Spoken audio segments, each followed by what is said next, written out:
People are hungry. We were up pretty early.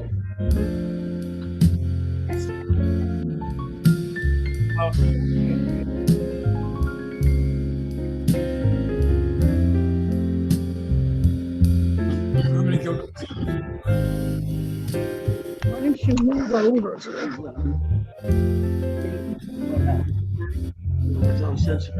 Huh?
Well, you don't need it.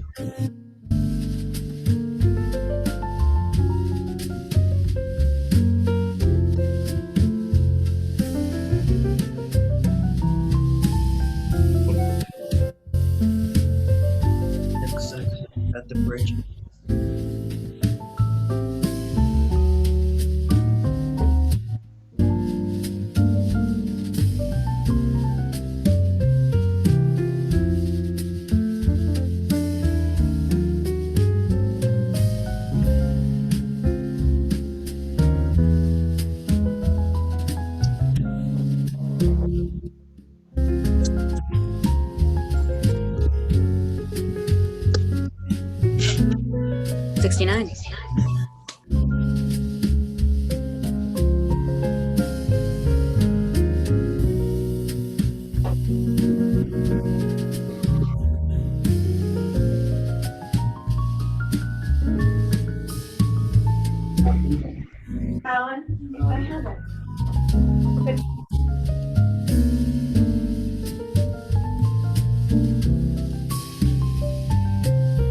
I watched the beginning of this.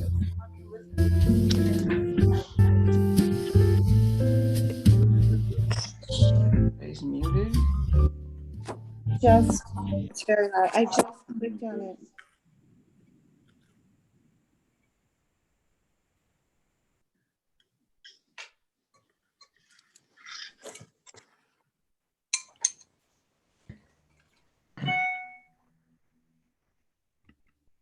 Good morning, everybody. It's so great to see you. We are still letting a few more people into the room, and I'm just so excited to see so many of you here this morning on this beautiful Sunday morning. So it's wonderful to have you here. I'm going to wait just another minute or so to let all those folks who are coming on have a chance to experience everything from the beginning. Can everybody also please mute yourselves? We'll also be working to mute you, but right now there's 83 of you, so it's really helpful to mute so we don't get feedback. Welcome, welcome.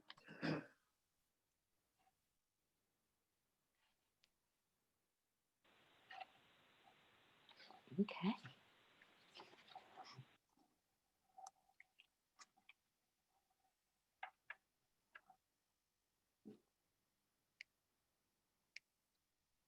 Well, good morning, everybody.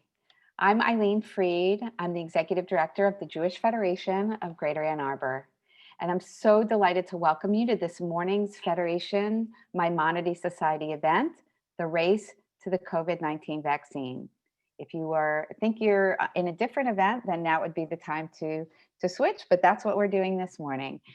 I just want to let everybody know that we will be recording this event, so it will be available to other folks later. In fact, I believe we're recording now.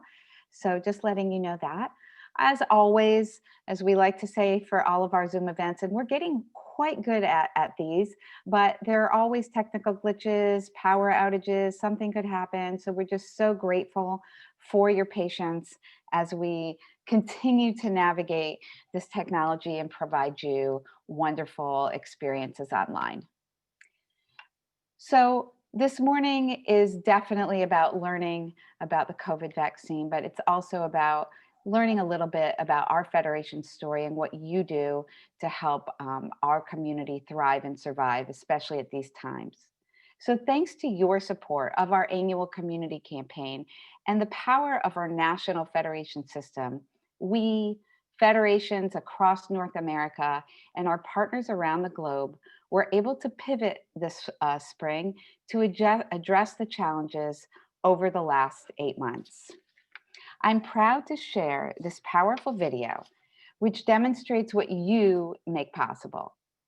I do want to let you know that we have, I believe, figured out that when we're showing the video, if you are still seeing people on the side of your screen, you can go to your upper right-hand corner and click speaker view and full screen, and you should be able to see the full screen video. But if it doesn't bother you to see a few folks on the side, that's just fine. So now, without further ado, we look forward to sharing this video with you.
איזה כיף לראות אותך, אבא. איזה כיף לראות אותך. לראות אתכם זה תרופה. יותר טוב מתרופה.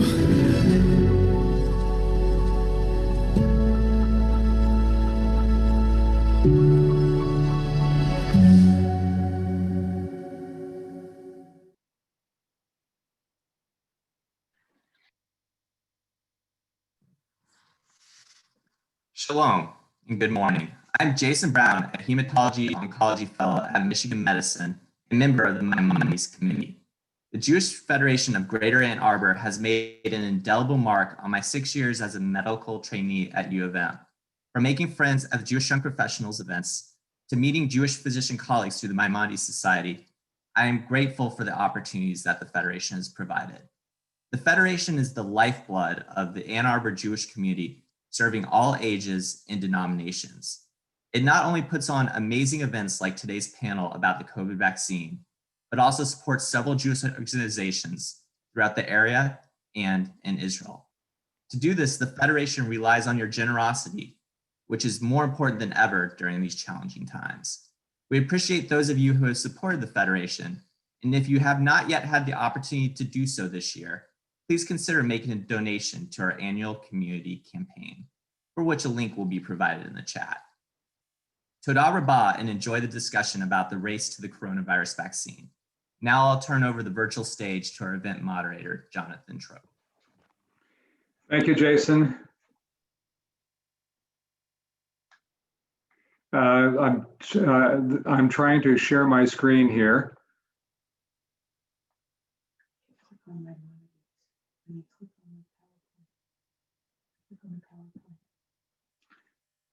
So let's see here. We can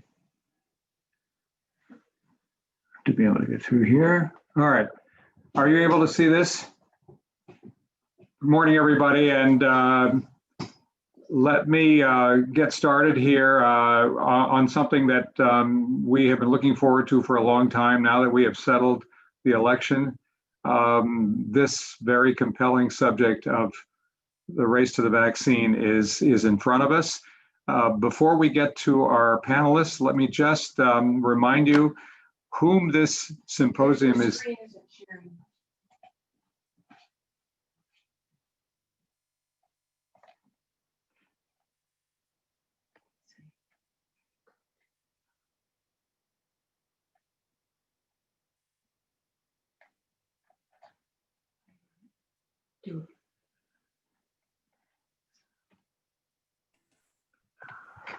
Jonathan, so it's your whole face in the screen. It's working out fine. Okay, but you're not seeing my screen, right? Okay, let's try it again here. Now we see it. Now we see the slides, and you're off to the Okay. side. Okay, you see this? You see the slide? Okay, so this is me in Cordoba, where Maimonides was born. Maimonides, for those of you who don't remember, was the great Jewish scholar and physician and philosopher of just about everything in the 12th century. He was born in Cordoba, Spain, and then traveled to Morocco and Egypt and was widely known, amazingly, for a time like that where dissemination of information was not the way it is now, was known for all of his work as a physician and also as a scholar by members of the Jewish community and also the Muslim community. So he was quite a remarkable person. He's also known as Rambam in Israel. And I think you will all come to know who this man was. So the Maimonides Society is a society, National Society of Physicians and Dentists. And we hold one of these symposia every year and have done here in Ann Arbor for decades. Always with very interesting subjects and with very fascinating discussion, which I hope we're going to have this morning. We couldn't have picked a more compelling topic. In order to get all of this on board here, I want to quickly thank the people who are behind all this, and they are the people from the Jewish Federation, and let me quickly name them. Obviously, Eileen Fried, who is the director. Babette Levy was also very involved. Rachel Wall, who's come on board recently and has done a terrific job of getting this going. We also have Jessica Weil, Taylor Kaptanowski, and Margaret Schreiber, who are behind the scenes working this whole symposium. Before we get started further, let me just quickly mention the members of the Maimonides Committee who have helped to put this together. We have met several times to try to get this worked out, and they are Barry Neiman, Jeff Barnett, Samantha Hendren, Julie Rosenthal, Aaron Warner, Jason Greenberg, Jason Brown, and Steve Aronson. So with their help, we have gotten this going. Now, we have this morning a very distinguished panel of three people, and they are, I hope, on your screen now. And let me tell you a little bit about each one of them. First, Allison Weinman, who is at Henry Ford Hospital. She is trained in infectious disease. She got her training at Monash University in Melbourne, Australia, and is at Henry Ford now in charge of the preparedness for pandemic threats, and is deeply involved in the trial that is going on at Henry Ford. So she will be a real expert on that subject. She had extra training at the Mayo Clinic. Her husband is at the Brigham Hospital in Boston, and she is placed right here in the Detroit suburbs. So we are very, very pleased to have Allison with us. Second, Adam Loring. Adam joined the University of Michigan faculty in 2013 with an incredible background in medicine and infectious disease. He is associate professor, as you can see, of medicine at Michigan. He is the co-director of this new Center on Infectious Disease Threats. He has training from the University of California in San Francisco, and is a very, very welcome addition to the Michigan faculty. All right, Jonathan Warsh, wonderful to have him aboard. He is the chief of staff hired by Gretchen Whitmer, our governor, and in charge of the deputy director of the Medicaid program in Michigan, and is chief of staff in the Department of Health and Human Services. So he is in charge of everything that is going on in the state of Michigan with regard to the COVID business, and is going to have a lot to say about the distribution when the vaccine becomes available. So let us now turn to the panelists. Before I do that, I just want to remind you of how this is going to work out, the format. I will act as moderator, and I'm going to do a Q&A with the panelists, and we'll do it one by one. But I do want to encourage you, this is a very knowledgeable and not shy group of people on board. There are 100 people here, and all of them, if you're like me, you know a bit about this, but you are very curious to get some of the inside story. So we will have a chat room, and Eileen will man that. We'll give you the option of asking the question yourself. You may even interrupt if you choose. Just remember to unmute yourself, and when you are not speaking, to mute yourself, and then can either ask the question or we'll ask it for you. All right, to get started here, I'm going to turn to Adam Loring, who is going to give us the piece on how you make a vaccine. So Adam, please go ahead. How do you make a vaccine? Yeah, unmute. You're still muted. Yep. Thanks for having me. The main goal of a vaccine is to, of course, stimulate your body's immune system to recognize and block an infection. A lot of attention has been given early on to figuring out with SARS-CoV-2, the virus that causes COVID, is understanding people's immune responses and what parts of the virus best trigger them, and which immune responses are protective. And people have zeroed in pretty quickly on what's called the spike protein, which is the protein on the surface of the virus.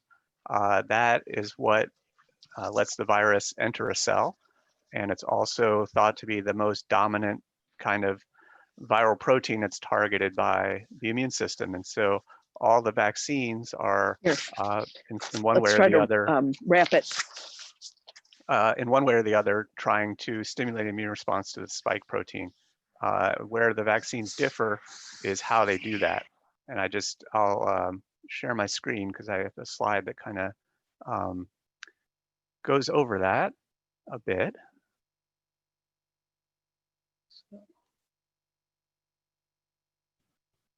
So I've just highlighted some of the vaccines that we'll probably talk about today that have certainly received the most attention, and they're the ones that are furthest along in the development process. And again, all of them try to get that spike protein from the virus into your body, but they do it in different ways. So one approach, which is to use a virus as what's called a vector. And what you do is that you take a virus. In many cases, in the two vaccines that are furthest along, they use adenovirus, which is a virus that causes pink eye, the common cold, some other infections, and take that virus, and then you take out certain genes from the virus so that it doesn't really replicate or grow. But then you swap in a gene from SARS-CoV-2, in this case, the spike. And so what you have is you have a virus that's kind of debilitated, but it can still express a protein from SARS-CoV-2. And so the vaccine actually has these virus vectors inside of it. And once it gets in your body, it'll infect a cell. And then that cell will then receive the gene, the instructions to make the spike protein. And then it'll make the spike protein, and then your body will have an immune response. So this is a technology that's advanced in the last 10 or 20 years to deliver vaccines. And these are the ones that take this approach. The AstraZeneca Oxford is an adenovirus vaccine. The J&J Janssen is also, and these are the two trials that are ongoing at the University of Michigan. Merck has another vector that's based not on adenovirus, but on vesicular stomatitis virus, but it's the same sort of approach. It's a little further back in development. The second one is these mRNA vaccines. These are where you have RNA. So DNA is genes, but RNA is what is kind of the intermediate as you make your way to a protein. And so the RNA that codes for the spike protein is packaged inside a lipid envelope or a fat droplet. And that is injected into that when you get a vaccination. And then that RNA gets into the cells, and then the cells now have the instructions to make the spike protein. And so it's another way of delivering the instructions to make spike protein. The advantage of these vaccines are that they are way simpler to produce than a viral vector or other types of vaccine. And so that's why, and this is a fairly new technology. And these are the Pfizer BioNTech vaccine, and then the Moderna vaccine, which I think Dr. Weinman will tell you more about. And so these are probably going to be the ones you're going to hear about first, I think, in terms of they are furthest along in their clinical trials. And then finally, another approach that's been taken is what's called a protein subunit vaccine. This is one where essentially, rather than giving the instructions to make the spike protein, you actually deliver the protein itself and as the vaccination. And so one company that's fairly far along is Novavax, which has a protein subunit. And what they do is they make lots and lots of the spike protein, and then they formulate it in a way in these nanoparticles that they call them, that with other ingredients which stimulate a very strong immune response against the spike protein. And so, but there are many other approaches out there, but these are the ones that are furthest along, and that they're in these kind of large trials ongoing. And so they're probably the first ones that you're going to hear about kind of getting to market or getting delivered. So Adam, with the mRNA, I mean, I think we can all understand that you have, with the viral vectors, that you introduce the virus into the cells because a virus enters a cell. But how do you evoke an immune response just by putting mRNA into the body? How does that work? Yeah, no, thank you. That's a good point. What the mRNA is, the mRNA gets into the cells, and then the cells see that as just another RNA that they use to as instructions to make proteins. And so once the RNA is in the cell will make proteins, make the spike protein, and display it on the cell surface. And so it's almost no different to your immune system as if that cell were already infected by SARS-CoV-2. It sort of recognizes that there is this foreign protein on the surface of the cell, and then that initiates the immune response. And so again, yeah, just like the vectors where the virus is delivering the gene, here you just got a lipid droplet delivering the instructions. In this case, it's mRNA. So if as you said, the virus is a more complicated way to do things, Yeah. why are people bothering with viral vectors if they can just get mRNA into a cell without having to use the complicated methodology of a virus? Yep, good point. So I think the mRNA is much newer and has not been tested to the degree in vaccine development that other these viral vectors have. And so the viral vectors is something that people have experience with for some time. And the other theoretical reason is that with a viral vector, you're not just delivering the gene, but it's sort of in many ways mimics an infection. I mean, it doesn't go on in that the virus doesn't make copies of itself, but you are providing other viral proteins that may also stimulate an immune response. You get the idea is you may get a more robust immune response to spike by having these other viral proteins around that might trigger your immune cells in some sort of way, whereas in the mRNA, you're pretty much just relying on the instructions for the spike protein and the spike protein itself. But that's kind of a theoretical benefit. But those would be the couple of reasons I think that people would still try viral vectors. And the other thing is viral vectors have actually proven themselves in the field. So the Ebola vaccine took this approach, and so it's actually made it, and it's been shown to work. Whereas the mRNA vaccine, while very promising, there's still some unknowns in terms of how well it will work. And same for the Novavax vaccine. None of these approaches have really, proven themselves time and again. They're all fairly new, even though new might be 10 years. Because wasn't the traditional approach to vaccines like the polio vaccine of introducing actually an attenuated or modified form of the virus itself? This is an adenovirus outfitted with. So can you explain that? Why are we not going the traditional route of giving people attenuated coronavirus? Sure. So that is true that many vaccines use a live attenuated, so weakened form of the virus. But actually the first flu vaccines and the first polio vaccine, the Salk vaccine, were actually inactivated viruses. So they weren't live viruses. But we still do use, so the MMR, the measles, mumps, rubella vaccine is a live vaccine. Other vaccines take that approach. I think regulatory wise, there haven't been too many live vaccines in the last 2 decades. The only one that I can think of offhand would be the FluMist live attenuated influenza vaccine, which of course was developed at the University of Michigan. But I think people have moved away from those approaches, and I think for SARS-CoV-2, people would of course be a little concerned off the bat that by taking that approach, because just concerns that people might react differently to a live vaccine, or that there might be certain populations for whom that approach might be risky. And so that doesn't mean that they're not under development.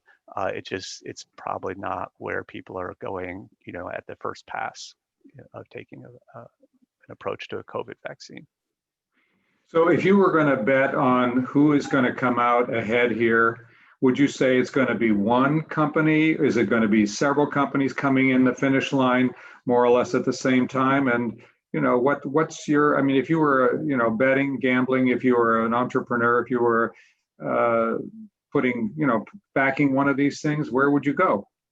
I think really there's going to be several vaccines that will eventually show, efficacy that they'll work. And I think that there will be several on market. So I don't think there's going to be one quote winner here. you know, for example, in the flu vaccines, there's a whole number of different approaches and different companies that annually produce flu vaccines, and I don't suspect it'll be that different here.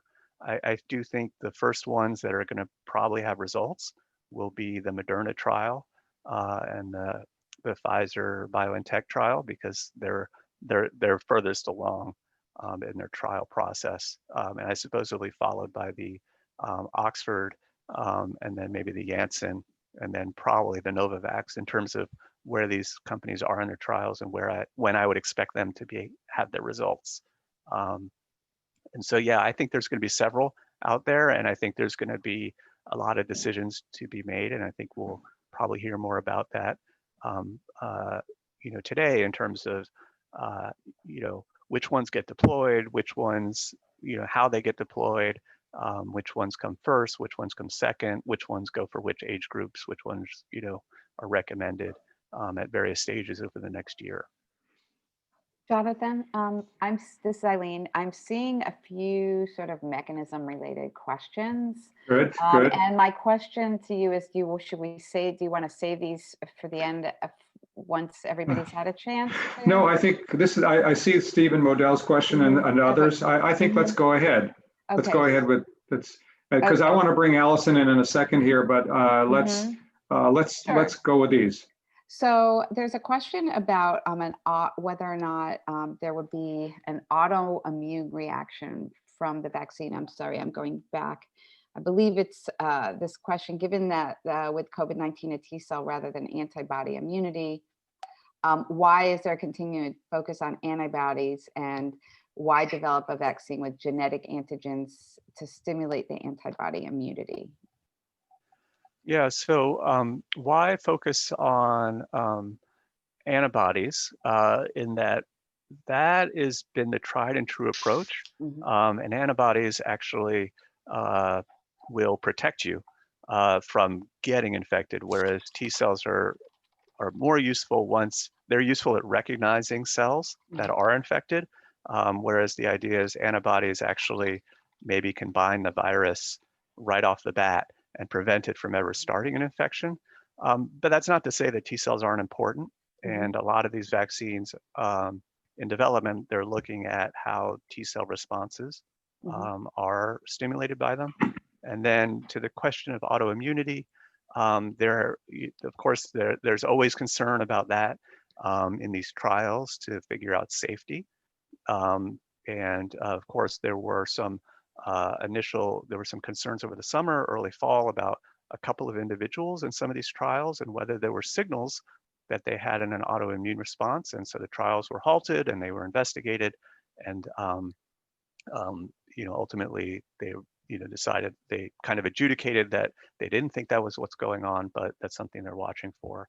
And I think that was that all of them? Yeah. So if the virus changes over time, is one vaccine method more amenable to adjusting to the change than other vaccine methods? Right. This is a question we get all the time, and the viruses will change over time, and I think we need to watch and make sure that what we are putting into vaccine will be useful against whatever strains change over time. But I do think we need to be clear that there's currently no evidence that any of these changes are particularly concerning.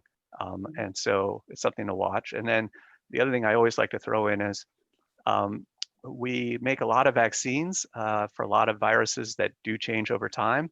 And it's more common that we're able to stick with the virus, stick with the same vaccine over time. And then really to the question, I don't think any of the vaccines have a benefit or detriment in terms of dealing with that, except the mRNA vaccines potentially would be better if you needed to update things, because it's easier to make a little change and change the code that you put in and produce it.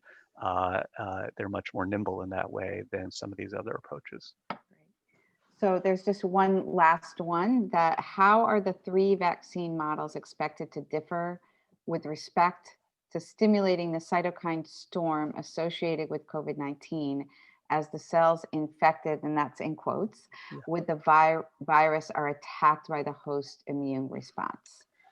Yeah, none of them really will trigger that sort of response. At least we haven't seen that in the trials thus far. And I emphasize, already thousands of people have gotten these vaccines, which is pretty remarkable.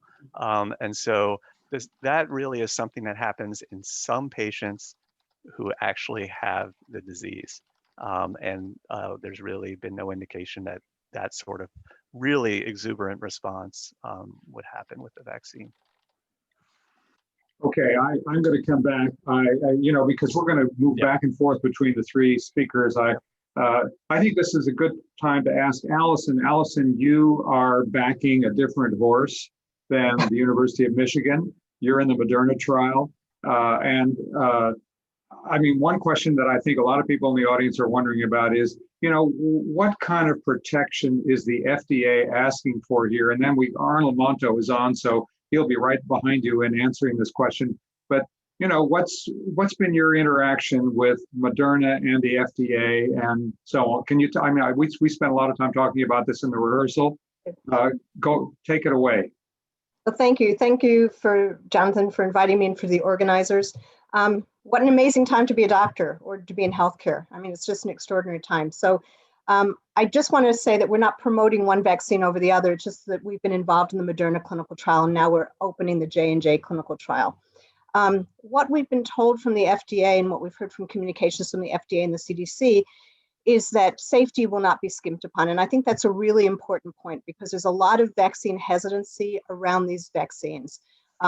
The perception, rightly or wrongly, is that these vaccines were sped up through Operation Warp Speed, which yes, they were sped up. But what was sped up was not the safety part, or what was sped up was that vaccine was manufactured before we knew if an individual vaccine was safe and effective. So there are millions of doses of these vaccines that have already been manufactured, ready to go as soon as we get that safety data, and we will have some efficacy data by the time that they're available. So I want to just impress upon everybody that we want to really get the message out that safety has not been compromised. That's part of the normal vaccine development process. And already more people have received these vaccine trial drugs than have received normal vaccines when they're licensed and approved. So normally what happens is the manufacturing takes place after the clinical studies. In this case, it preceded it. So what the FDA is saying is that once we get first of all, no vaccine will be looked at. The safety and efficacy data will not be looked at until at least 2 months after the second dose of vaccine. So some of these vaccines are 2 doses and some are 1 dose. Pfizer, which is likely to lead the pack, is a 2-dose vaccine. And the reason for that is a lot of these autoimmune or other problems, short-term safety problems, are seen within the first 6 weeks of immunization. So that is not going to be skimped on. The FDA will be looking at the data in an independent way, they've assured us, and there'll also be several independent bodies who will be looking at the safety and efficacy vaccine. What we won't have when the vaccine becomes available is we won't know exactly what age groups are best for which vaccine and et cetera. So, and the other problem is we won't know as the vaccines come out, they won't be compared to head. So each vaccine is being compared to placebo. So for example, if you're in the Moderna trial, you're either going to get the messenger RNA vaccine or you've got a 50-50 chance of getting placebo. And then what the FDA is looking for is 50% efficacy. So it has to be better in the vaccine group by that amount than the placebo group. Otherwise, they're not going to be considering that for release. And they'll also be looking at safety data then. So if I can just interrupt you at this point, Arnold, let me quickly introduce you. Arnold Monto, who is well known around here for having been a distinguished professor at the School of Public Health for decades and has quite an international reputation in this field. Arnold, why did the FDA decide on a 50% protection rate? And can you explain what that's all about? Well, let me give you a bit of background about why I know something about what's going on at the FDA. I was on the VRBPAC, the Vaccine-Related Biologics Advisory Committee of the FDA, which makes recommendations to FDA about things that they bring to the committee. I rotated off just this past January, and I was asked to come back and chair the various reviews of the vaccine. We conducted a review of the basic principles on October 22nd. And if you want to see the proceedings, it's all transparent. We conducted this review on October 22nd. And if you look at the FDA webpage for the meeting, it takes a little while to find it. It's all in YouTube, and you can see presentations from NIH, from FDA, all of the considerations. This committee will be looking at the specific vaccines as they are brought to the FDA for either emergency use authorization or for regular licensure. So the procedures that are always followed for vaccine approvals are going to be used here. The only difference is the emergency use authorization possibility, which is rarely used for vaccines because emergency use authorizations are typically used for therapeutics, for treatments and things like that, or for tests.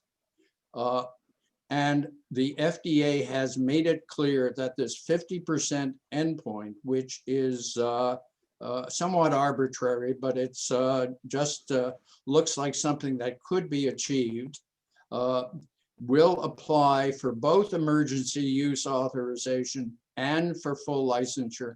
The major difference, as Allison was talking about, was the duration since the median dose was given. For emergency use authorization, it's 2 months median from the second dose. For full licensure, it's 6 months. And for full licensure, there's also some consideration of prevention of severe disease, because what is being looked at as the endpoint is prevention of symptomatic infection of any severity when you figure out the 50%. And these are just based on past considerations of the way the vaccines work. Safety is going to be a major consideration. As Adam pointed out, these are all novel platforms. We don't have vaccines, especially, and the reason a lot of these platforms were chosen is speed. They can be produced a lot faster than the more traditional way of producing a vaccine like the polio vaccine. So, Allison, we're going to switch to Jonathan in a second here. Allison, what does it mean to have 50%? I think Arnold introduced the idea that it's not just all or none. In other words, it's not just protecting you completely, but protecting you from a severe disease. How is this all going to factor into lifestyle changes, lockdowns, and so on? What's your sense of that? The vaccine comes on board and people take it, and then what? And then we're going to get to Jonathan and how the state of Michigan will respond. But what from your point of view? Right, so what we understand is that the vaccine is not going to be available for the entire population immediately. It's going to be rolled out in phases, and there probably will be by mid next year several vaccines that are available. So initially, the first doses of vaccine are probably going to be prioritized to certain groups. And already the National Academy of Sciences have weighed in on that, and we're waiting for the Advisory Committee on Immunization Practices through the CDC. Once the EUA is authorized, they'll be looking at making recommendations, as they normally do, for who should be immunized first. Likely going to be healthcare providers and essential workers first. So because we won't have achieved herd immunity very soon, I don't see any change in our universal masking, which should definitely be propagated and be promoted by all of us in the healthcare community. We know how it's not a surprise how this virus is spread. We all know it's spread by droplets and aerosols, close contact with lots of people. It's really simple. Put a mask on, you both put a mask on, you decrease that risk significantly. So small gatherings, we're seeing a lot of outbreaks now in small gatherings of people getting together in people's houses. So outdoors always better than indoors.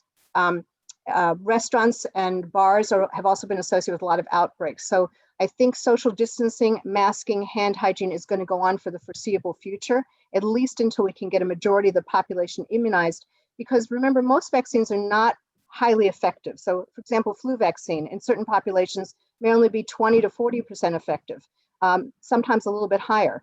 But the more people you get immunized, the less of that virus you have circulated in the community, and then the less chance that vulnerable populations can get sick with that and then have a poor outcome.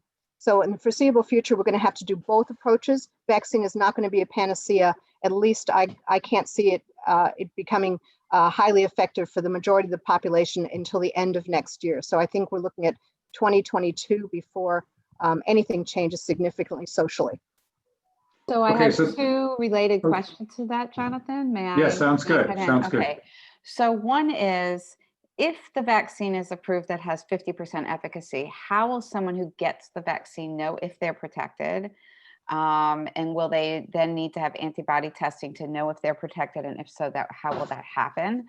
And I think this is also somewhat related, is that people are hearing that the vaccine is looked to create some sort of herd immunity.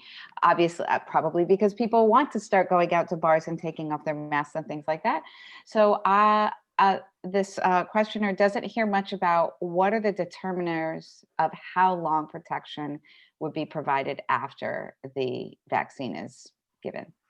Right, So- so those are good questions. So the first question is, we don't check antibodies usually after vaccines. Sometimes we do with certain infections, but we don't in the majority of cases. So you'll know the vaccine is, for example, we don't check you after you get your flu shot to see your antibody reaction, because also antibody levels can wax and wane, and you can get an amnestic response, so your immune system remembers, and even though your antibodies may drop down when you are challenged with that virus, you may actually have a good response. So they're not always predictive. The level of antibodies is not always predictive. So we don't generally measure antibodies, which would be very cumbersome to do. So we just know that we have a vaccine. In general, we will know at some point how efficacious it is in certain populations.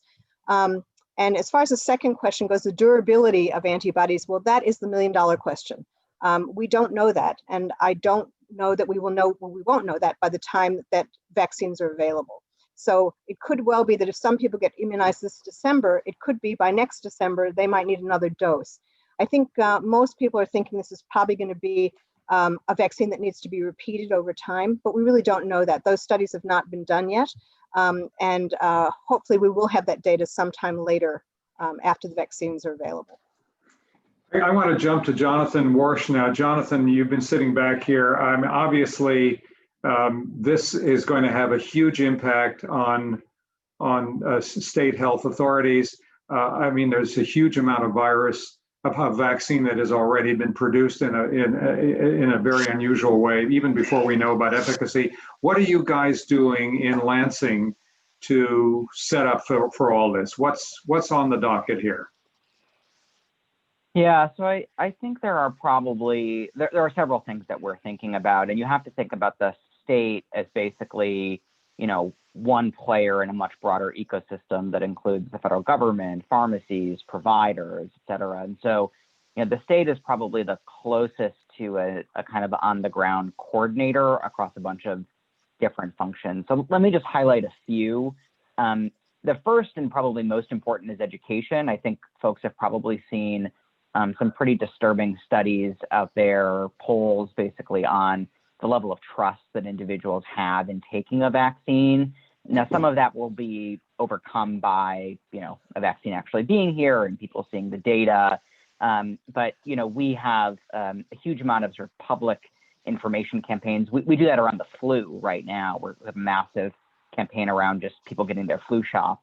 But we expect that there will be a really significant amount of misinformation when a vaccine is ultimately approved by the FDA. And so that's us building our own educational materials, distributing them through our own channels, but then making sure that we're on the same page from a public messaging perspective with providers and pharmacies and the federal government as well. So I'd say that's number one.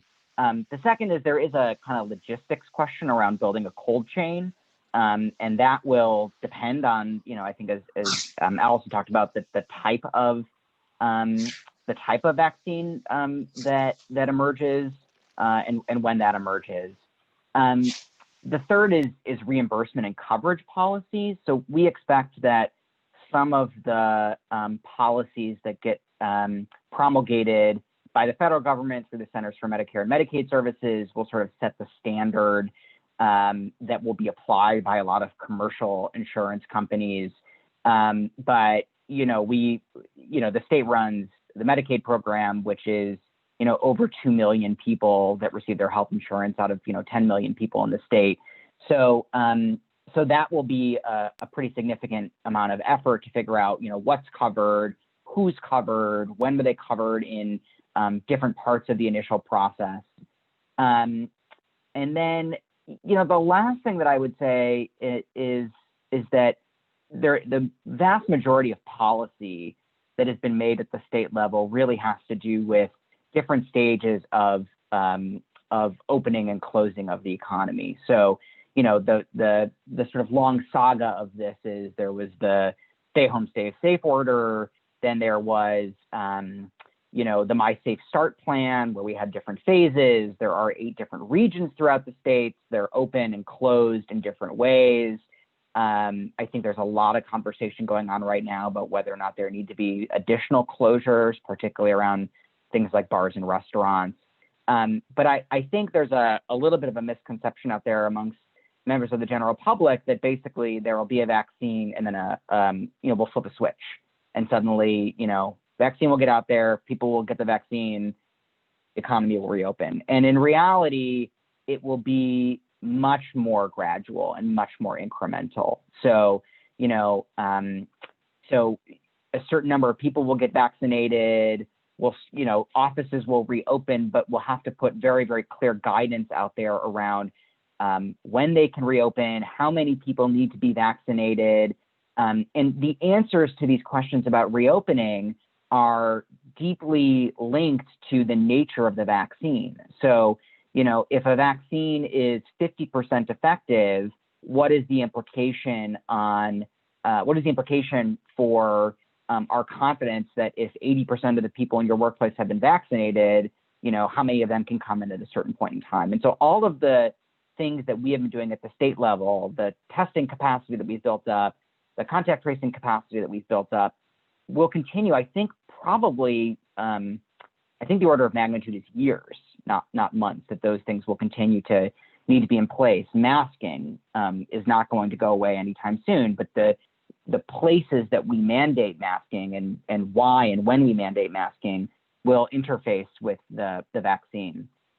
The last thing I would just say here is there are a lot of unknown questions that will have implications for state policy. So these include, obviously, when the vaccine is available, but how it's allocated to the states is still a big unknown. Now that there's a new administration, there might be new policy that is developed or a new administration elect. The vaccine storage requirements, right? Does it need to be refrigerated? Does it need to be in a freezer or in ultra cold chain?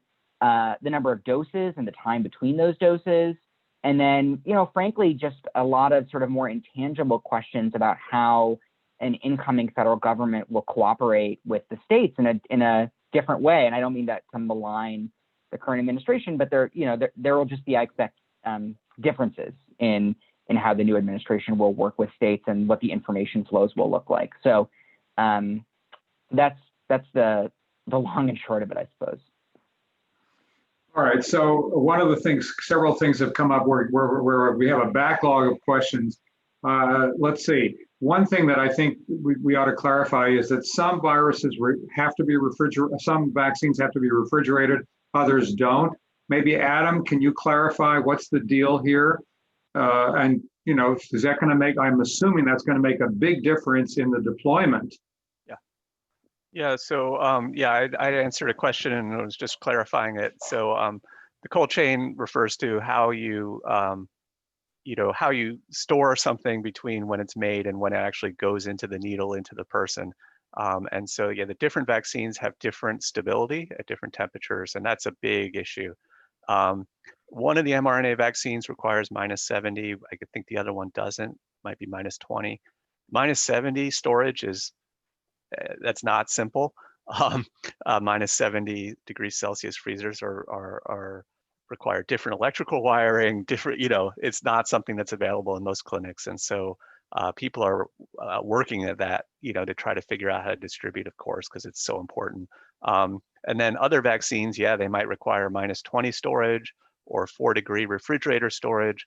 This is always something with vaccines, but of course, with these vaccines and these new platforms, there's a lot of logistics to work out in terms of, if all of them come to market, how are you going to, figure out how to store and distribute doses of different kinds to different places?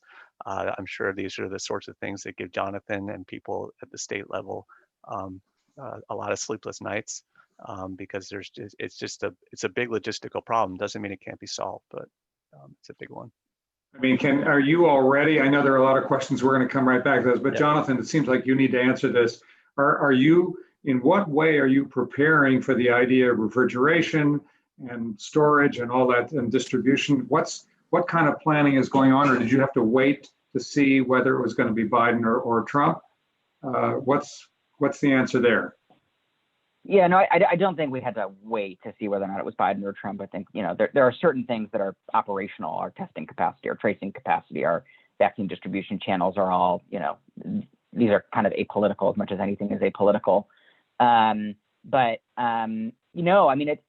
it's a hard question because, to Adam's point, if it's minus 70, like there are not even the largest pharmacy distribution, players aren't prepared to distribute something that needs to be stored in minus 70 to 350 million people, right? And so it's a little bit of novel territory. It's a little bit of sort of new frontier of, the state has to play some role in coordinating. I don't think actually, we're going to be putting boots on the ground of, actually being the ones to distribute the vaccine, but there's a coordination role to figure out, what are the capabilities of hospitals? What are the capabilities of pharmacies?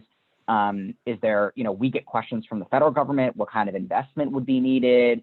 So there's, we're a little bit of the sort of eyes and ears on the ground at the state level that can filter information back to the federal government and then play a kind of funding role and a coordination role at the state level.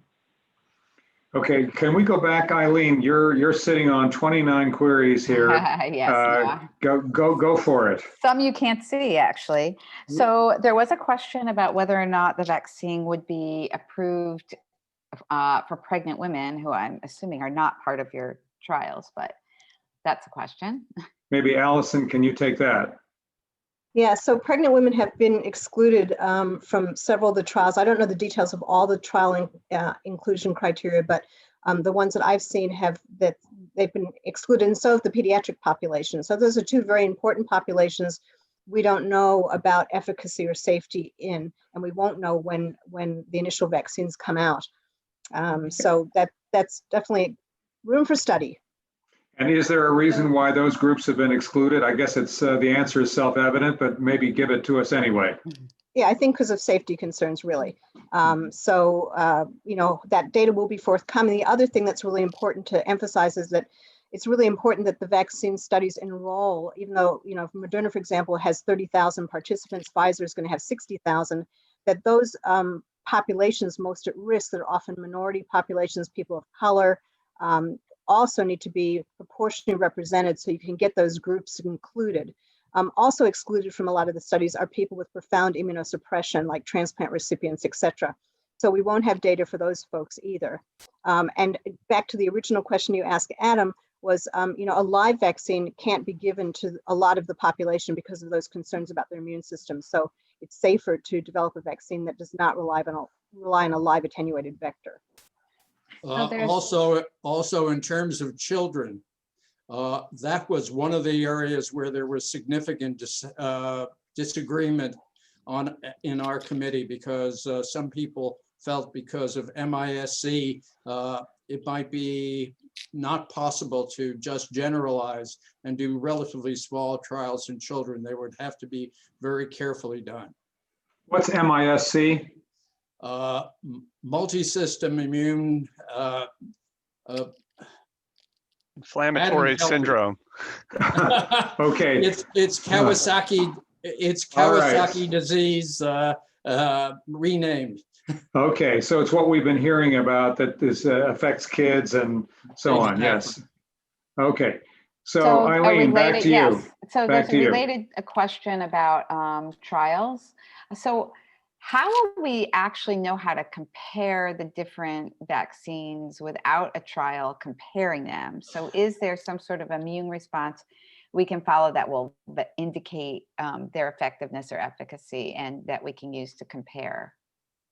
So I think that's a question for Allison and Adam. Allison first. We have other vaccines that have not been compared head to head so much.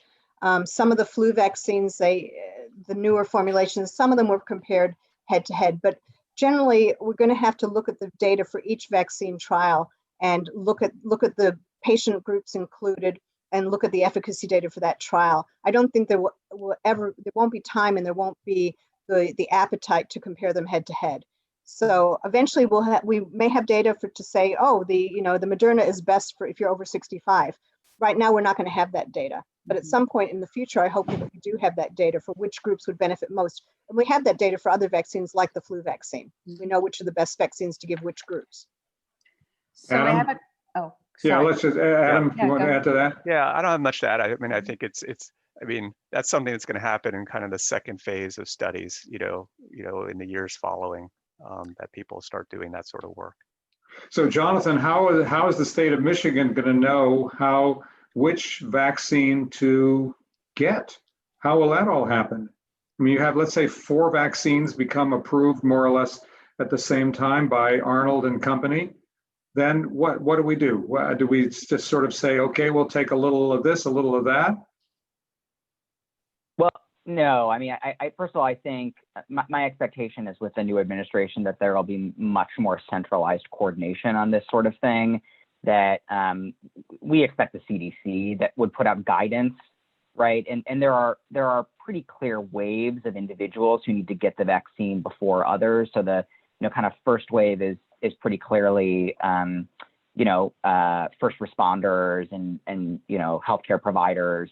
And then, after that, it basically goes to, vulnerable populations, critical infrastructure workers, educators, folks 65 years and older, congregate care settings. And so, I don't know what the interplay will look like between vaccine efficacy and which populations get the vaccine.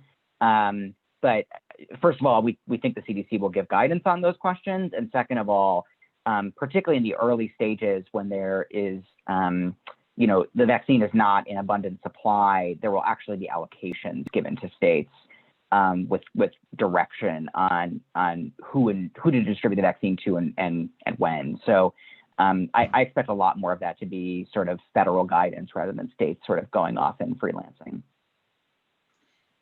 Back to you, Eileen. Okay, so there is a question about interspecies virus jumps that have been reported recently in the news again, and a recognition that maybe sometimes those get overplayed, but is there a concern about interspecies virus jumps? Maybe I think that Adam? might be for Adam. Yeah, sure. So of course, we think that this whole mess came from interspecies viral jump. Some species probably had, some virus related to SARS-CoV-2 and it jumped into our species. And I suspect that the question is related to the recent news about the minks in Denmark. And I think there's probably 2 reasons for what's going on. One, there's actually been documentation of a lot of different animals have become infected. Cats, domestic cats, dogs. I'm sure I've not extensively reviewed the literature. I'm sure there's many others have been documented. I think the concern with minks is, usually we're not concerned about things going from humans to other animals. Usually we're way more concerned about them coming from animals to us. And I think the thing about minks is the way they're, for lack of a better term, farmed. You have high concentrations of minks in close proximity. And I think that would lead to the potential of these viruses becoming established and adapting in minks. And that would be another large animal reservoir that we'd have to worry about long term. And I think that's one reason. And the other reason is there's been some reporting, but not a lot of data about the actual viruses in these minks and whether they are going to be different enough in the spike protein, for example, that we would need to be concerned about whether the vaccines we're working so hard to make would actually still work. Based on what I've seen, there's not much evidence that that is the case, but it's something that needs to be watched. And I think that's why they're aggressively kind of working to contain this, for those two reasons. So I'm going to ask Elaine Pitt if Elaine could ask her question, because I didn't understand it well enough, but it looked like it was a good question. So Elaine. Yes. So is there any role for adjunctive therapy for drugs that reduce TMP RSS2 or affect ACE2 along with a vaccine? Okay, so someone's going to have to translate those abbreviations. Adam, do you want to do that? Yeah, so ACE2 is the main receptor that the virus uses. It's a protein on the cell surface that the virus uses to enter cells. And then TMPRSS2, as it's easier to say, is another viral cellular protein that's important for the virus to get into cells. There hasn't, those sorts of therapies where you try to manipulate those things are interesting, and there's a lot of research going into that. It hasn't proven to be a really good way of combating viral infections in the past, in terms of how well that sort of strategy works. And of course, ACE inhibitors, which bind ACE, there's or they're bind in that pathway. Many people are on these for blood pressure, and there was a lot of concern early in the epidemic that you would affect ACE levels, ACE2 levels, and that would affect your susceptibility. That hasn't really panned out. And to me, I kind of take from that kind of tinkering with these things probably doesn't make a huge difference. And so that's why I would probably think that it would not be at least the first tier of things we would try, but something that people are looking at longer term. So there were a couple of questions about sort of how things get paid for. So one person asked just how did it come about that COVID testing was being provided free and free for all, and whose idea was that? And related is, will payment for the vaccine administration be similar to the flu vaccine, or are there different circumstances? I think maybe Jonathan. Yeah, I mean, it's a little bit of it. So the question of how COVID testing became to be free was that the federal government paid for it and put a bunch of money into it. And I think Vice President Biden has said that it should be free and would be free, but someone's going to have to pay for it. And so, I think if the federal government puts the money into it, once it's, and I think politically that's probably where the country is. I think a world where, people are having to pay, even a small copay will be politically untenable at this moment in time. And so I strongly suspect that the vaccine will be free. But, you can bet that commercial insurance companies have their lobbyists in Congress right now saying, we're not going to pay for this. You better pay for it. I mean, there's an argument to be made actually that, that the insurance companies should just front the cost, because the amount of money that they'll save by people, not having to go to the hospital with various kinds of complications or contracting COVID is more than enough to cover whatever the cost of the vaccine is. But my suspicion is, just given the dialogue in the country right now, that the federal government will just fund it. Eileen? Yes. Sorry, I got distracted by the response. There was a question related to, hold on, I'm just looking for, yes. How does Regeneron's therapy complement or counter the vaccine strategies? Adam, do you want to handle that? Yeah, sure. So there's the Regeneron therapy. So Donald Trump's antibody cocktail is actually two different antibodies that actually you make. The company makes these in large quantities, gram quantities, and those antibodies are there's two antibodies in the cocktail, I think, that bind the spike protein and work that way. Eli Lilly also has antibodies that they have been doing trials on. And so essentially it's sort of shortcutting, the vaccine. The vaccine, you deliver it so your body makes antibodies. Here you're like providing the body with those antibodies. There's been a lot of hubbub about these. Initially they were thought to be great, but they haven't, the first studies in sicker patients, so patients in the hospital or who have severe disease, the antibodies don't appear to have made a huge difference in terms of like really changing the course of disease, the president's disease course notwithstanding. And so they're currently under trials. There has been some data reported on people with less severe disease and whether they significantly affect disease course. My own personal view is that that would be really hard to figure out in the outpatient setting who to give these to. They're very expensive therapies. And so how to really figure out who to get these. So it's not clear that that's going to be the real big game changer in terms of altering the course of the epidemic. Speaking of which, if I could ask Allison, there's a lot of possibly mythology out there that although the COVID virus pandemic is not under control, people are not as sick as they used to be, and that there are fewer people on ventilators, and that we've learned how to take it. Is any of that true?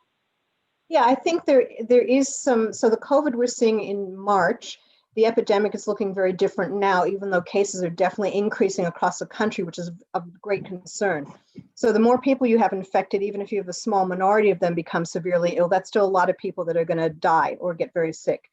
But we certainly have better upfront treatment. We have a better understanding. There's been a lightning speed clinical sharing of information. So for example, at the very beginning of the epidemic, when we know that this cytokine storm tends to really be where people tank about day 5 to 10 of their illness and end up in the ICU on a ventilator. And we know that once you get on a ventilator, you've got about a 50% mortality. And that's generally across all hospitals everywhere.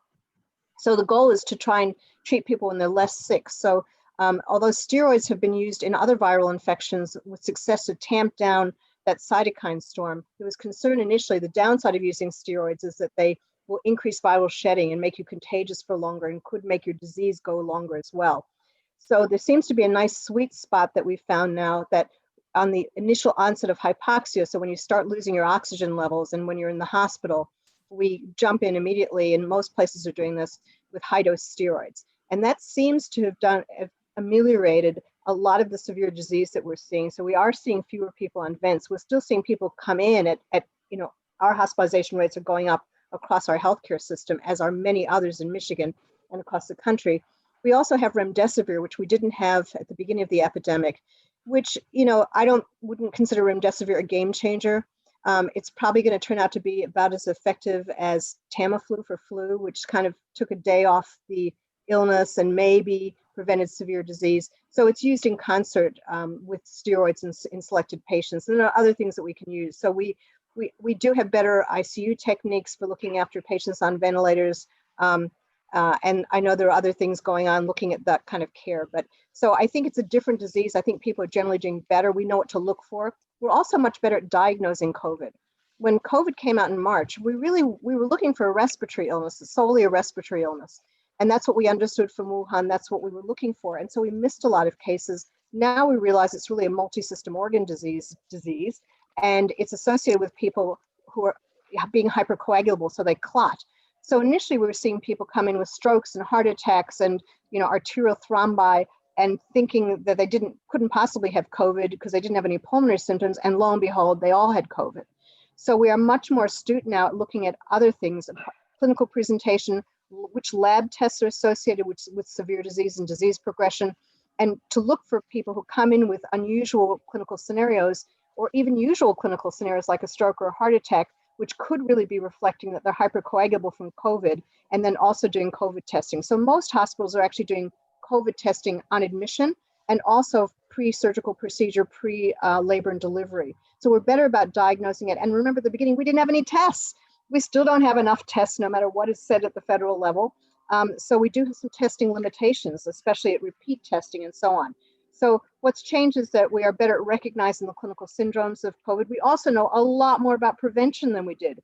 If you remember at the beginning, there wasn't a recommendation to mask, especially for healthcare workers, and all that dramatically changed. So as soon as everybody started throwing masks on, the rates went down.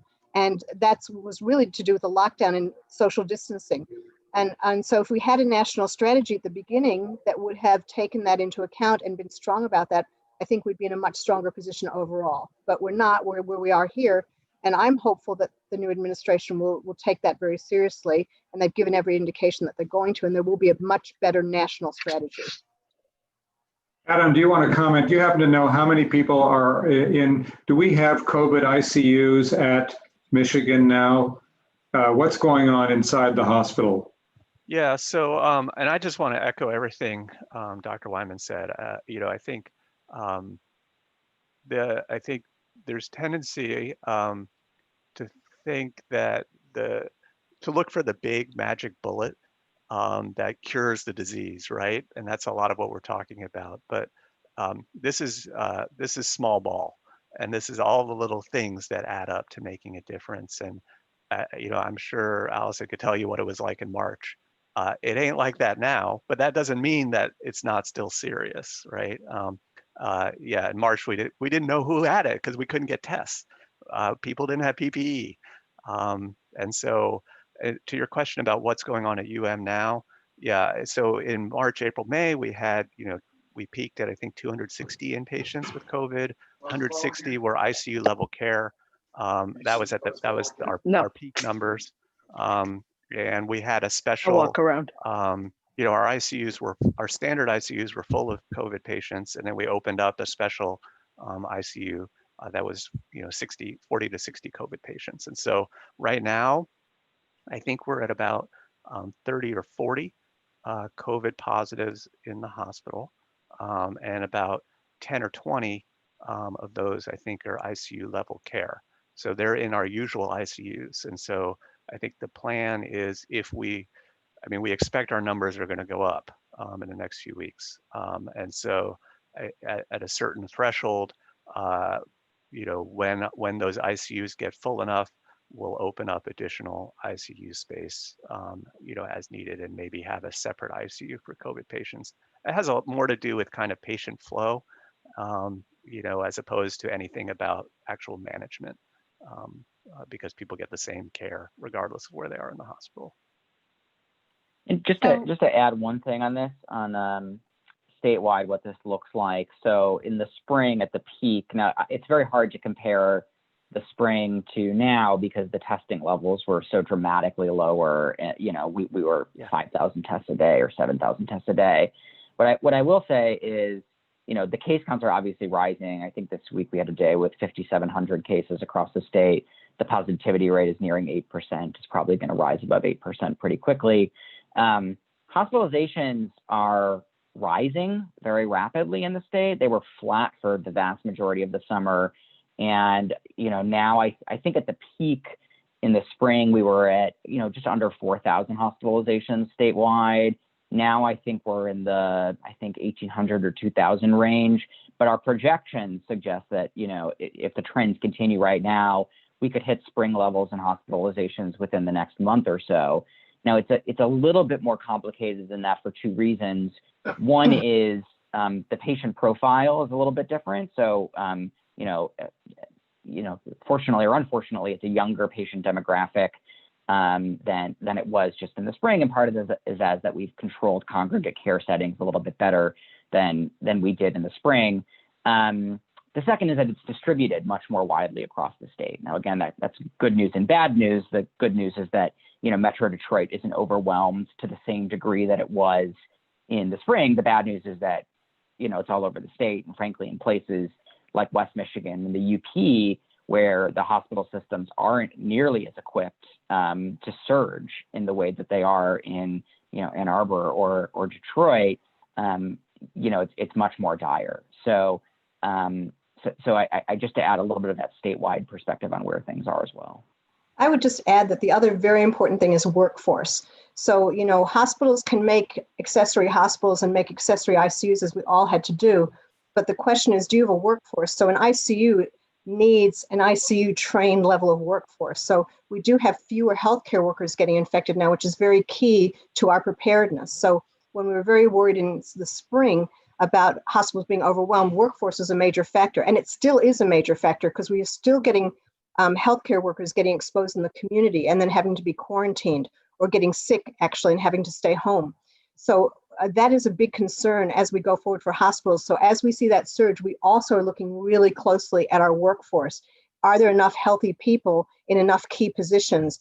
And right now I can tell you that most hospitals are experiencing workforce shortages in some form or the other. And it's mainly due to community spread of COVID in our populations because workforce, we go home. So people get infected in the community. People are getting to the point where they're very fatigued with doing precautions, and healthcare workers are not the only ones that are getting fatigued with this. All right, let's go back to. Can I just underscore that point? Please do, Jonathan. Yeah. Just to underscore that point very quickly, that is 100% accurate. My job in the spring was healthcare workforce and actually worked closely with John Ayanian, who many of you might know from University of Michigan on these issues. And when we were staffing up when we were dealing with the field hospitals at TCF and Suburban, by far the most difficult issue was workforce capacity. And it was this, really challenging dynamic because we were trying to figure out how do you staff a 1,000-bed field hospital, and all the hospitals were calling us and yelling at us and saying, you're poaching our people. We need them for our own hospitals. And now those hospitals, the primary source of labor for them is, first of all, bringing on people that have recently retired, so their credentials are still active, paying some of their existing folks overtime to work additional shifts.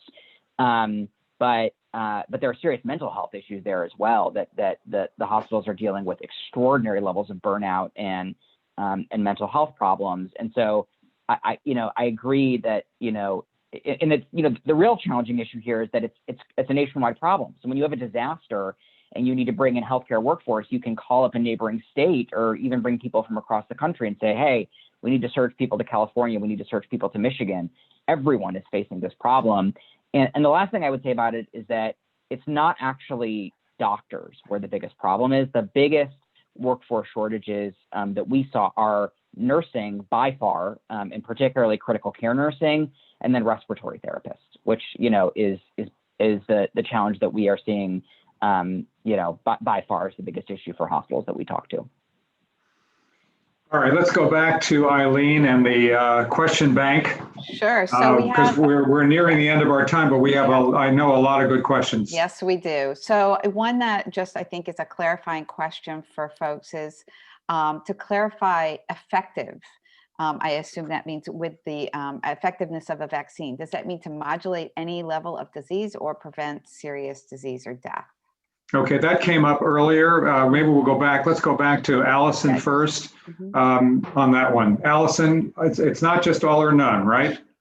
So what some of the initial trials are looking at, and I can't speak to all of them. I haven't seen their protocols, but and maybe others know better than I do. But it is basically whether you get COVID or not. That's going to be looked at first. Okay. And so we have a really interesting question. Why did the SARS-CoV virus, which occurred in 2003, fade away and this one's still around? What determines a virus longevity? Adam, would you take that one? Sure. And I don't know if Arnold's still on, but he would be ideal to fill in what I miss. So I am, but there's no answer. Yeah, there you go. Okay, but Adam, you'll try anyway. Well, I think it was all, it's a different virus and different viruses behave differently. And so that might be one reason. It might be that the measures they did worked, to contain it. It may just be good luck. That led to it not taking off like this one did. I think it also transmitted differently. There was very little asymptomatic transmission, and it was much easier to contain. And maybe that's why our president said it was going to go away. This was going to go away like magic, because that one did go away like magic. Mhm. Mhm. Right. Okay, back to Eileen. Yes. So there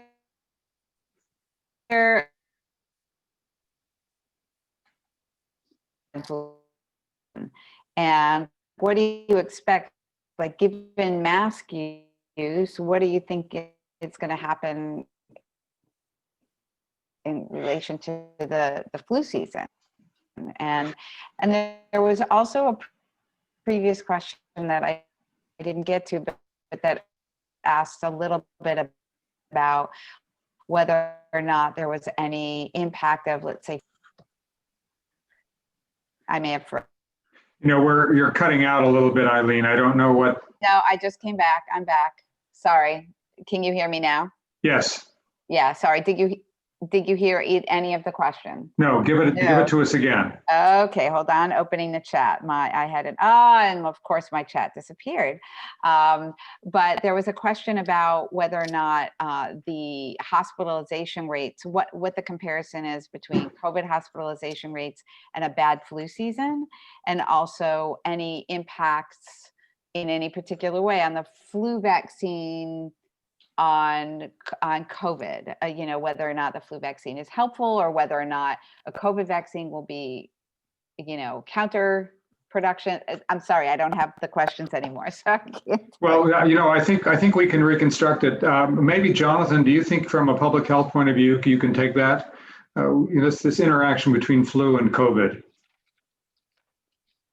You're muted.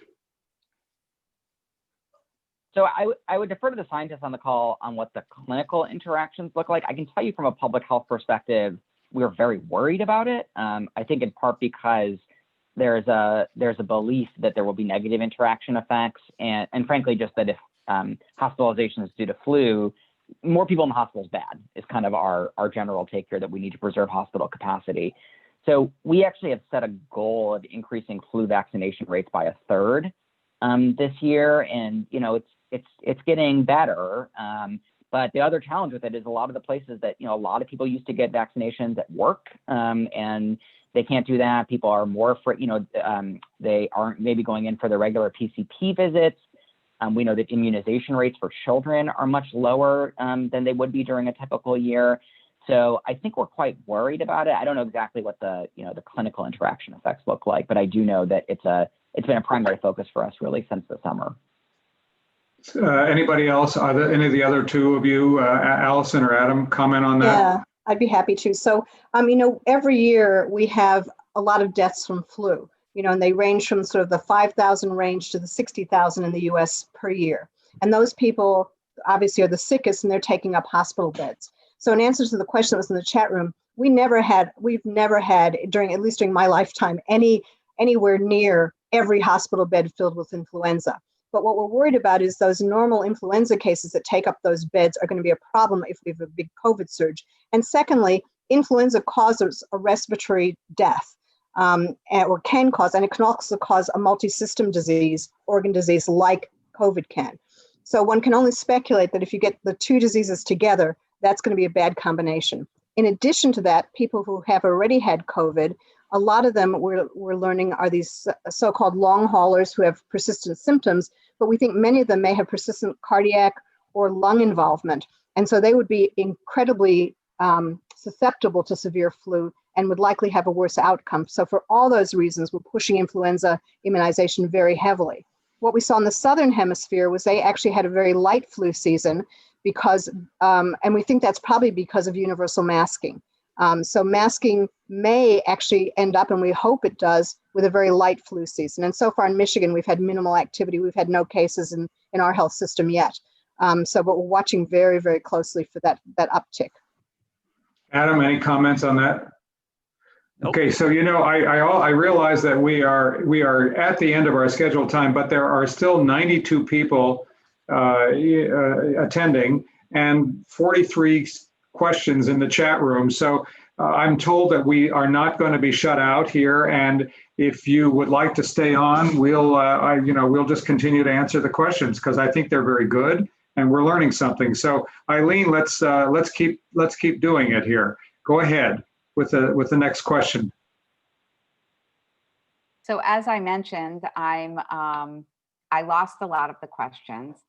There is this question that continues to pop up. So I'm going to ask it, is there evidence that the flu vaccine increases susceptibility to the coronavirus? Yeah, I'll take that. I'm not aware of any. I kept seeing that in chat. I don't know where that's coming from. I've not seen anything to that effect.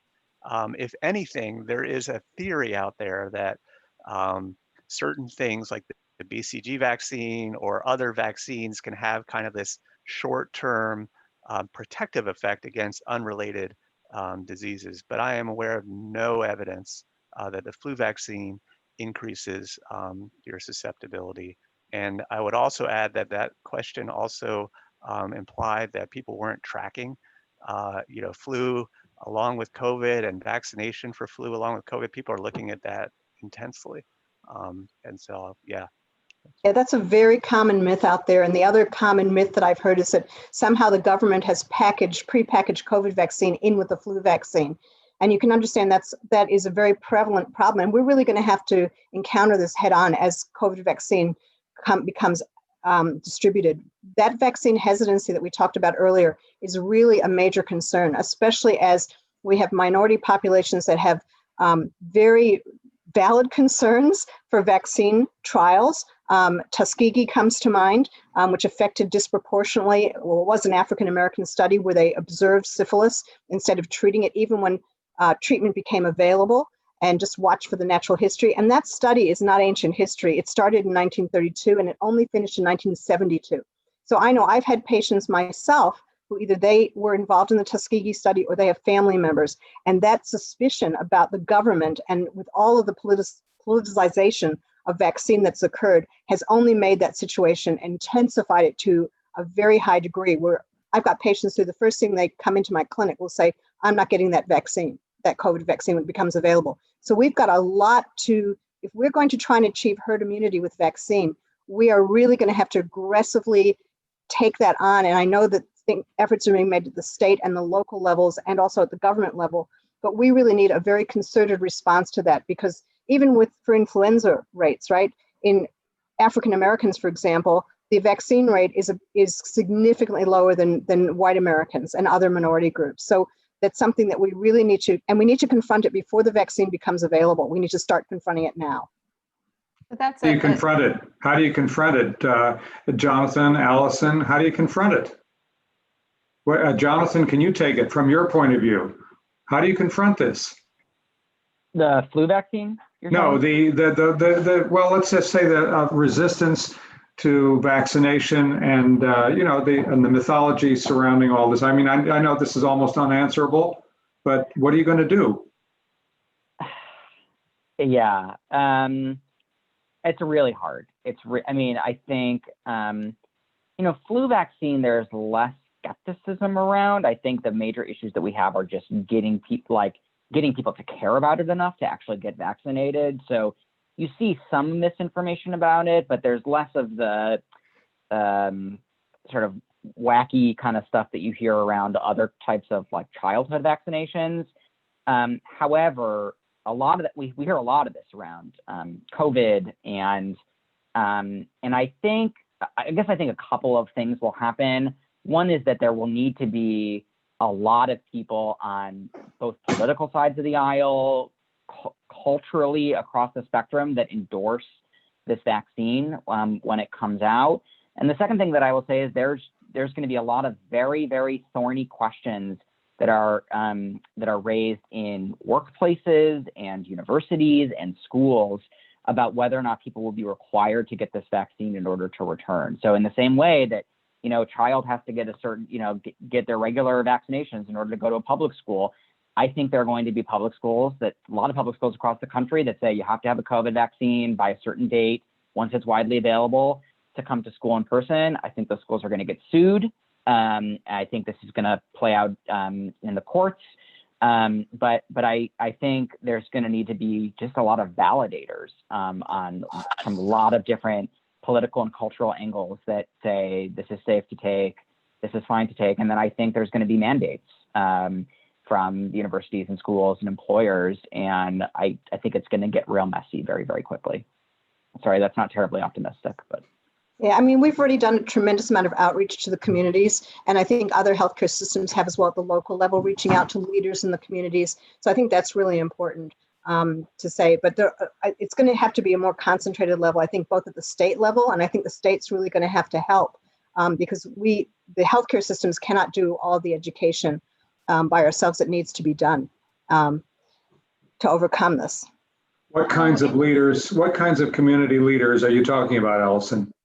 I think in the African-American community in Detroit, one of the very prominent leadership groups are the Black Baptist pastors and church leadership. It's a very religious city. Those leaders we've been engaging with for some years now, and certainly have engaged around influenza vaccine, because that vaccine there is much more mythology around flu vaccine than any other vaccine that is currently licensed and available. So I think the leadership is going to have to take it up at the local level. So even though the most likely predictor of whether someone gets a vaccine is if their healthcare provider recommends it. But actually, in a lot of populations, is if your religious leader or somebody else who's a leader in your community recommends it, that's probably a higher index of likelihood to get, and especially if they demonstrate by getting vaccine and speaking to their congregations. So we've already begun a lot of that outreach program. And as far as a mandate goes, I think it's really hard to mandate a vaccine at this time. I don't think a mandate is going to come for some time, even in healthcare. And I'm a very big advocate for mandating vaccines. You know, we mandated vaccine years ago for influenza and MMR and other vaccines with certain exemptions. But it's very hard to mandate a vaccine when you don't have safety or efficacy data. So that will come eventually, but I think it's a long way off yet. I do think that oh, go ahead, Jonathan. Just to build on Allison's point, the same strategy that we took around getting people to stay home in the spring, to getting people to wear masks, this is not the most exciting thing, but it's churches, it's athletes, it's other celebrities. I mean, they're like, this stuff is really about who your kind of cultural touchstones are. Who do you trust in your community? We've spent a lot of time at the state level trying to get, mayors, municipal officials in the western and northern part of the state representatives to model, masking behavior, because, frankly, a lot of this stuff has become hugely politically polarized in a way that I think most of us would wish that it hadn't.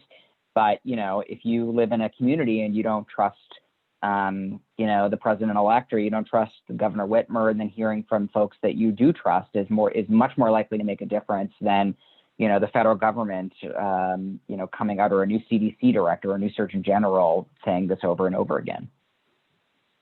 Good point. Eileen, back to you. Yeah, so I just, this conversation about populations being willing to either participate in testing or take the vaccine or receive the vaccine is related to a question that did get lost when I got knocked off a line. And that is why the disease itself seems to affect various different populations in different ways. And if you might address that. Maybe Adam, can you start with that? I'm sorry, I missed the tail end of it. Why are certain populations vulnerable to this disease, to COVID? Yeah, and that's actually two questions, right? It's like, who's getting infected, and then who, once infected, actually gets sicker, right? And we can look back to the history of how this epidemic developed and see how those kind of get intertwined, right? Because early on we didn't have testing, so we didn't see a lot of the infections, and we only saw the most severe ones, right? And so, but more to the point, I think my reading of the data is that it's not any sort of genetic or biological thing. It's who's getting exposed, and so people who are essential workers, or people driving our transit buses, people working in our grocery stores. There are people who are exposed to a lot of people.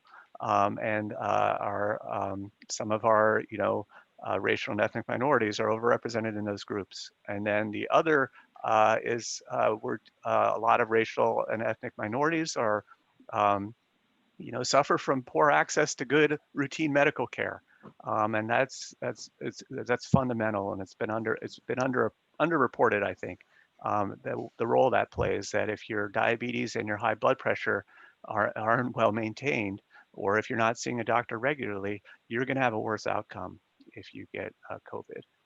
And so I think that the data has been trickling in, and I think it all kind of supports that idea more than any kind of underlying biological or genetic difference. Just one other thing to add to Adam's. I agree with everything he just said, but the other is housing conditions. So the area where you are most, the person you are most likely to catch COVID from is somebody in your household. Right. And so, when someone is a confirmed COVID case, what we say to them is, isolate, which doesn't mean quarantine. It means isolate in your house, and don't interact with other members of your house. Well, if you, live in a, 5-bedroom house in Ann Arbor, that's possible. If you live in a house in an urban area where you have a multi-generational family and, you don't have anybody else to take care of your kids, that's not so possible. So, I remember watching at the beginning of the pandemic, I think Chris Cuomo on CNN got COVID, and he was like doing his show from his basement, and his wife was taking care of their kids, upstairs. Well, that was like nice that he had a basement that he could go to and isolate in, and that was the appropriate action for him to take. But most people don't have that kind of, social or economic position. So. Yeah, I think from a clinical point of view, this has been a really humbling experience. Certainly all those social determinants, I think, and exposure are really important. Having said that, if you are going to get COVID and you do have uncontrolled diabetes, or you're obese, or you're over 65, your risk of death, et cetera, your risk of death is much higher. So it's certainly true that having said that, we've all seen patients of every risk factor on paper known to man and God, and show up and come to my clinic and say, oh, did you know I had COVID in March? And on paper, they shouldn't be in my clinic. They shouldn't be anywhere. And now we're seeing younger people get severe disease. And, that may be more to do with their exuberant immune response, where maybe an older person can't make that exuberant immune response. So we're certainly seeing a very large range of clinical spectrums and different age groups. And it's become clinically almost unpredictable how somebody's course is going to do, except that we know generally people do better because we treat them earlier and we can recognize them with testing earlier. But it is a very humbling disease. Okay, so I'm going to step in again because I realize that first of all, Jonathan has to leave. He's got other commitments, and I'm sure others do, and Adam does. So I think we ought to bring this to a close. I know that there are, this is the best kind of symposium where there are a lot of unanswered questions, because it means that you've provoked a lot of interest. I think I can speak for those of us who were not the panelists, that we learned a tremendous amount from each of the three of you. You each contributed a component of this that we could never have gotten, perhaps with each of you alone. This is kind of a synergy. Wonderful that you participated in all this. I want to thank all the people who came on, all the people who made this possible. I think we've all going to walk away a little bit better, maybe a little scared, more scared than before, a little bit depressed at the idea that there isn't going to be. But I don't think too many people who are on board. We're a sophisticated lot, and I don't think any of us thought that this was going to be a magic bullet. It looks like it's just a little bit at a time. And if we all work hard, and we're going to pay tribute to Allison and the work that you're doing in outreach. I think this is huge. It's going to make a huge difference. And I guess we all have our parts to play in this. Anyway, thanks to each of you, Adam, Allison, and Jonathan, and Arnold for being on, and Eileen and her group for making this all work in the background. And have a good rest of the weekend.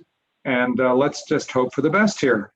And I just want to say, we cannot leave. Jonathan's been doing all the thank yous, and I just think it's very important to thank Jonathan Trobe for your leadership in this, and helping us pull this together, and for your moderation, excellent moderation today. We're so grateful. And as everybody's leaving, we did have a very unscientific question on the call. So this is, nobody has to stay, but the question has come up, and I don't want to leave it be, is what should we do about having people over for Thanksgiving? So as people are leaving, if anybody wants to answer, take that on.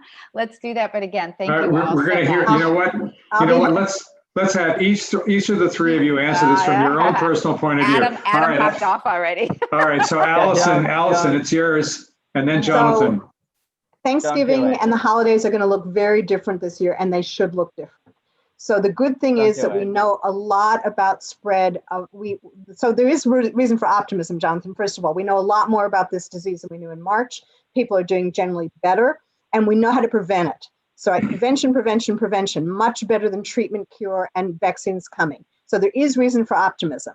But we are now seeing that cases are associated with small family gatherings in particular. These are the people that are coming into the hospital. If you are not in your bubble, your own bubble, which is your immediate household, then you should not be sharing your bubble with anybody else come the winter, because as it gets colder, we all are congregated inside more. We're not able to do those outdoor activities we were able to do during the summer that kept us all sane. So Thanksgiving, I would suggest it is not, there's no way that you can make an indoor Thanksgiving with large number of households from different bubbles safe. It's just not possible. And remember, you're eating and drinking, so your masks are off.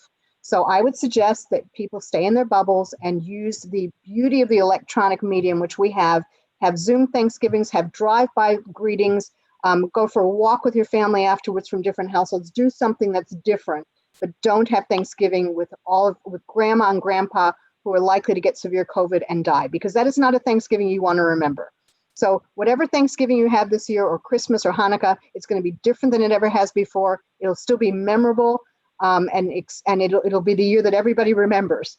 But I would say the priority is keeping yourself and your loved ones who you are trying to congregate with safe. So don't congregate. Okay, Jonathan from Lansing, Michigan. Anything to add? I agree with everything Allison said. That's exactly right. Don't congregate. Okay, everybody, stay in your bubble. Thank you. Have a good Sunday. Thanks for doing this. So grateful for your participation. Thanks. Bye-bye, everybody. Bye.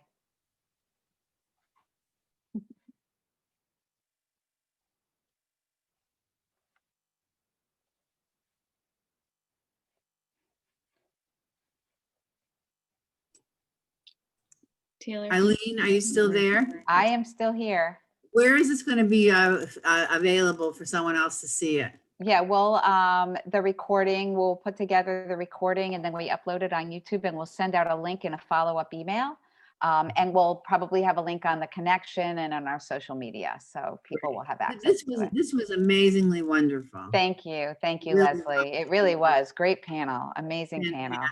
Really. Thank you so much. You're welcome. Bye. Bye, great to see you. And D. Warsh, I'm not sure. It's a great suggestion about a part 2. We'll look into that. It seems like there's a lot of interest, so we'll ask if our panelists are willing to do it. You're muted, but I can't hear you, but thank you.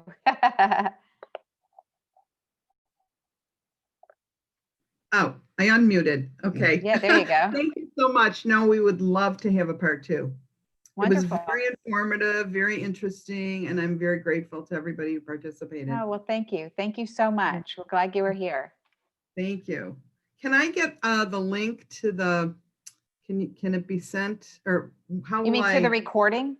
Yes, please. Yes, so after the event, sometime this week, we'll be sending up a follow-up email, and it will have a link to the recording. Yeah. Can I give you my email? Because I don't think I possibly go ahead and put it in the chat, and Rachel will take it down. Super easy. Mhm. Yeah, okay. Yep. All right. Thank you so much. A pleasure. Eileen, it's Gil. I just want to Hi, congratulate you. Gil. Great program. Thank you. Thank you, Gil. I'm so glad to hear about the